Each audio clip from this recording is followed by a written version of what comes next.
Welcome to my YouTube channel. उम्मीद है आप सब खैरियत से होंगे। आज हम स्टार्ट करने जा रहे हैं चैप्टर नंबर 1 क्लास 9 का, जिसका नाम है मैट्रिसेस एंड डिटर्मिनेंट्स। तो मैट्रिसेस और डिटर्मिनेंट्स, मैट्रिसेस जो हैं वो मैथमेटिक्स के अलावा फिजिक्स, कंप्यूटर साइंस, स्टैटिस्टिक और भी बहुत सारी जो सब्जेक्ट के अंदर इसकी बहुत एप्लीकेशन है। तो सबसे पहले मैट्रिसेस एक इंग्लिश मैथमेटिशियन था, आर्थर क्ले। ठीक है, तो इसने 1858 के अंदर थ्योरी ऑफ मैट्रिसेस इंट्रोड्यूस करवाए। तो सबसे पहले इसका जो मैट्रिसेस का फाउंडर है वो आर्थर क्ले है। ठीक है, तो आर्थर क्ले आपका एमसीक्यू भी आ सकता है। वो 19th सेंचुरी में इसने जो है वो एक थ्योरी ऑफ मैट्रिसेस इंट्रोड्यूस करवाई थी। तो मैट्रिक्स की डेफिनेशन क्या है? रेक्टेंगुलर एरे, ठीक है, और formation of a collection of real numbers. ठीक है, तो रियल नंबर आपको पता है कौन से होते हैं, 0 1 2 3 4 एंड सो ऑन। ठीक है, और सच है उसको आपने इस तरह तरतीब देना है 1 2 3 5 4। ठीक है, और उसके बाद क्या करना है, and then enclose by brackets. कौन सी ब्रैकेट? Rectangular brackets. ठीक है, तो दो पार्ट बनाने इसके कि एक आपके पास रेक्टेंगुलर एरे है, ठीक है, यहाँ पे formation of a collection of real numbers. तो किस तरह के कलेक्शन? इस तरह के। तो फिर उसको क्या करते हैं, इनक्लोज्ड बाय ब्रैकेट्स। ठीक है, तो ब्रैकेट्स में इनक्लोज करेंगे तो आपके पास इस शक्ल के जो है मैट्रिक्स बन जाएंगे। ठीक है, तो हम एक और लिख देते हैं। तो ये आपके पास जो है वो मैट्रिक्स है। ठीक है, तो मैट्रिक्स के डेफिनेशन के बाद सबसे पहले आ जाता है कि अब यहाँ पे अगर हम देखें तो ये आपके पास जो हॉरिजॉन्टल आपके पास रियल नंबर्स आ रहे हैं, इनको हम क्या कहते हैं? इनको हम कहते हैं रोज। ठीक है, तो ये आपके पास रोज हैं, तो मैंने इसे R1 का नाम दे दिया। ठीक है, तो ये सेकंड रो है, इसको हम क्या कह देंगे? R2 कह देंगे। सही है, और ये आपके पास थर्ड रो है। तो जो भी आपके पास हॉरिजॉन्टल रियल नंबर होंगे, ठीक है, तो उन्हें हम रो कहेंगे। तो इसी तरह जो आपके पास वर्टिकल आपके पास रियल नंबर्स होंगे, उनको हम क्या कहेंगे? उनको हम कॉलम कहेंगे। तो इसको मैं C1 कह देता हूँ, इसको मैं जो है वो C2 कह देता हूँ, और इसी तरह ये आपके पास ये इसकी क्या बन जाएगी? तीन कॉलम आ गए। ठीक है, तो ये C3, और ये आपके पास क्या है? ये इसकी रोज हैं। ठीक है, तो सबसे पहले मैट्रिक्स की डेफिनेशन, फिर उसके बाद ये आपके पास जो हॉरिजॉन्टल लाइन्स होती हैं उन्हें हम क्या कहते हैं? रोज कहते हैं। जो वर्टिकल आपके पास रियल नंबर होते हैं कॉलम, उनको क्या कहते हैं? उनको हम कॉलम कहते हैं। फिर इसके बाद आ जाता है ऑर्डर ऑफ मैट्रिसेस। तो ऑर्डर ऑफ मैट्रिसेस क्या होता है? कोई भी मैट्रिक्स है the number of rose and column, तो उस मैट्रिक्स की हमने number of rose and number of columns को हम काउंट करना है। स्पेसिफाइज इट्स ऑर्डर, ठीक है, वो क्या करता है? उसके ऑर्डर को स्पेसिफाई करता है। इफ़ अगर हमारे पास एक मैट्रिक्स है M हैज़ M रोज, ठीक है, फॉर एग्जाम्पल हमें रोज का नहीं पता तो हमने कह दिया कि वो M रोज है, and N column, then it's said to be order of a matrix. ठीक है, ऑर्डर ऑफ मैट्रिसेस। तो ऑर्डर ऑफ मैट्रिक्स, जैसे हमारे पास एक M आपके पास आ जाता है मैट्रिक्स, तो इसको हम इसकी रोज काउंट करेंगे। तो कितनी रोज हैं इसकी? एक रो ये है, एक रो ये है, तो इसकी कितनी रोज बन गई? 2 रोज है। ठीक है, तो अगर हम इसकी कॉलम की तादाद देखें तो वो कितनी है? 1 2 और 3। ठीक है, 1 2 एंड 3। तो इफ नंबर ऑफ रोज जो है वो आपके पास आ जाए, कितनी है नंबर ऑफ रोज हैं? 2। ठीक है, एंड नंबर ऑफ कॉलम्स कितने हैं? वो है आपके पास 3। तो हम उसे लिखेंगे, इसका जो ऑर्डर है वो 2/3 है। इसी तरह अगर यहाँ पे देखें तो यहाँ पे रो कितनी है? 1 रो है, कॉलम कितने हैं? 3 कॉलम्स हैं। ठीक है, तो इसका ऑर्डर जो है 1/3 क्या हो जाएगा? 3। तो सब आपने पहले क्या करना है? पहले रोज को काउंट करना है और उसके बाद कॉलम को, तो फिर हम उसका ऑर्डर बता सकते हैं। ठीक है, इसके बाद आ जाता है इक्वल मैट्रिक्स। इक्वल मैट्रिक्स किसे कहते हैं? अगर आपके पास एक मैट्रिक्स A है और एक मैट्रिक्स B है, दो मैट्रिक्स हैं, ठीक है, then A is said to be equal to B। हम A को B के इक्वल कहेंगे इफ इट इज, एंड इसे लिखेंगे क्या? A is equal to B if and only if. तो दो कंडीशन इसके लिए। पहली कंडीशन क्या है? The order of A is equal to order of B। अगर आपके पास दो मैट्रिक्स A और B हैं तो उनका जो ऑर्डर है वो क्या होना चाहिए?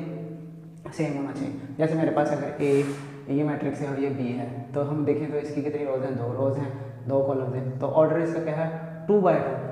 सही है, तो इसके बाद एक और B मैट्रिक्स है, इसका भी ऑर्डर क्या है? 2/2 है। तो पहली कंडीशन तो ये फुलफिल कर रहा है। दूसरी कंडीशन क्या है? Their corresponding entries are equal. तो जो इसके अंदर एंट्रीज है ना, यहाँ पे जो भी हम रियल नंबर्स कहते थे वो भी सेम होनी चाहिए। तो यहाँ पे अगर देखें तो 1 1 के इक्वल है, 2 वो क्या है? 1 + 2, 1 + 1 तो वो भी क्या बनेगा? 2 बनेगा। 4 तो यहाँ पे 2 + 2 ये भी 4 है, 6 6।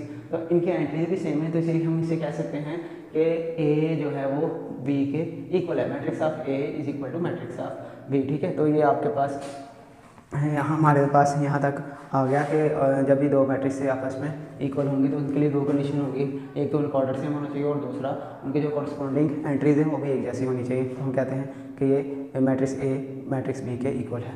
अच्छा जी, इसके बाद हमारे पास 1.1 की एक्सरसाइज है जिसमें हमने क्वेश्चन नंबर 1 में क्या करना है, find the order of the following matrix. तो हमने पीछे भी इसकी डेफिनेशन पढ़ी है, ऑर्डर क्या होता है। तो उसमें हम क्या करते हैं, काउंट करते हैं कि नंबर ऑफ रोज कितनी हैं। तो यहाँ पे अगर देखें तो इसकी नंबर ऑफ रोज कितनी हैं 1 और 2, ठीक है, और नंबर ऑफ कॉलम्स कितने हैं 2। तो इसका ऑर्डर क्या बनेगा आपके पास, इसका ऑर्डर आ जाएगा 2/2, ठीक है।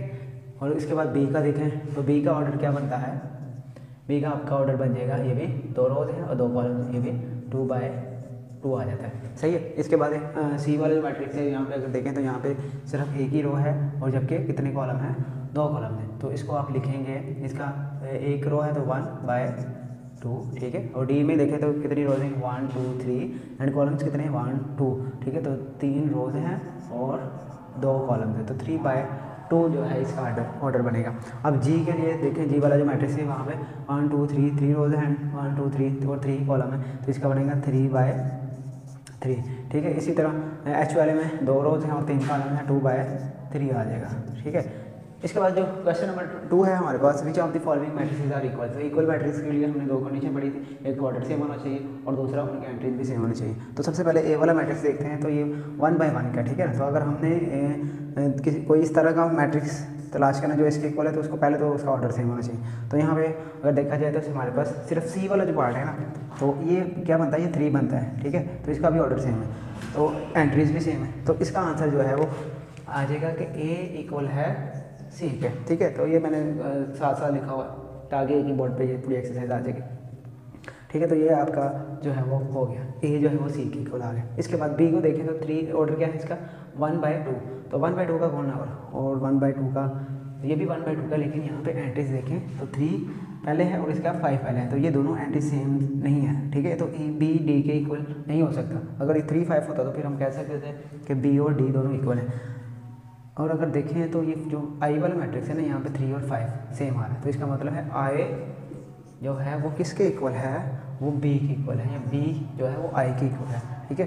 तो ये भी आपके पास हो गया। डी वाला देखें तो डी किसी के इक्वल भी नहीं आ रहा। इसको 1.1 का लास्ट वाला क्वेश्चन है 3 वाला, उसमें हमने क्या करना है, find the values of A B C and D which satisfy the matrix equation, ठीक है। कि हमारे पास हमें 2 मैट्रिक्स दे दिए हैं जो कि इक्वेशन को सेटिस्फाई करें। तो इसका क्या मतलब है, ये दोनों मैट्रिक्स एक दूसरे के इक्वल है। तो इक्वल होने का क्या मतलब था, डेफिनेशन में हमने पढ़ा है कि जब भी 2 मैट्रिक्स इक्वल होते हैं तो उसके लिए 2 कंडीशन है। फर्स्ट कंडीशन क्या है कि इनका ऑर्डर सेम होना चाहिए, तो हमें नज़र आ रहा है दोनों का ऑर्डर क्या है 2/2, ठीक है। उसके बाद क्या है कि उस मैट्रिक्स के अंदर जो भी एंट्रीज होती हैं वो भी एक दूसरे के इक्वल हो। फर्स्ट एंट्री फर्स्ट के, ठीक है, और सेकंड के, थर्ड के, फोर्थ और फोर्थ के। तो इसी के अकॉर्डिंग हम जो है क्या लिखेंगे, a + c = 0। उससे खुद हमें बता दिया कि ये दोनों इक्वल हैं, ठीक है। तो इसके बाद इसको हम कह देंगे इक्वेशन 1, ठीक है। उसके बाद है a + 2b = -7, इसको आपने इक्वेशन 2 का नाम दे देना है। इसके बाद c - 1 = 3, इसको आपने इक्वेशन नंबर 3 का नाम दे देना है। और इसके बाद है 4d - 6 = 2d, और इसको हम लिख लेंगे इक्वेशन नंबर 4, सही है। तो ये आपने इनको इक्वेशन का नाम दे देना। और अब हमने क्या करना है, इन इक्वेशन को सॉल्व करके a b और c जो वेरिएबल उसने कहा है कि फाइंड करें, ये हमने फाइंड करने हैं। तो अगर देखा जाए तो पहली इक्वेशन को अगर हम सॉल्व करते हैं तो यहाँ पे हमारे पास 2 अननोन वैल्यूज़ हैं a और c। तो जब 2 अननोन है वहाँ से हम वैल्यूज निकाल नहीं सकते, और ए और सी की, ए इन टर्म ऑफ सी या सी इन टर्म ऑफ ए आ जाएगा, लेकिन हमें ए की जो है वो हमें कोई वैल्यू फाइंड नहीं होगी। तो क्वेश्चन 2 को भी देखें तो वहाँ से भी 2 अननोन है, लेकिन क्वेश्चन नंबर 3 को जब देखते हैं तो यहाँ पे हमारे पास ए की ही अननोन है। तो इसका मतलब है कि यहाँ से हम सी की वैल्यू निकाल सकते हैं इजीली। तो यहाँ पे मैं लिख लूँगा, ठीक है, यहाँ पे लिखेंगे यूजिंग इक्वेशन 3, ठीक है। तो 3 हमारे पास है c - 1 = 3, ठीक है। तो c क्या बन जाएगा 3, ये इधर माइनस है, दूसरी साइड पे जब आएगा तो +1 आ जाएगा। तो c हमारे पास आ जाएगा c = 4। इसके बाद हम क्या करेंगे, अब हम फर्स्ट वाली यूज़ कर सकते हैं यूजिंग इक्वेशन 1, ठीक है। तो इक्वेशन 1 क्या थी, a + c = 0। तो c की वैल्यू हमारे पास है वो क्या है 4, तो a की वैल्यू क्या आ जाएगी हमारे पास -4। तो हमें इसी तरह a की वैल्यू भी निकल आएगी।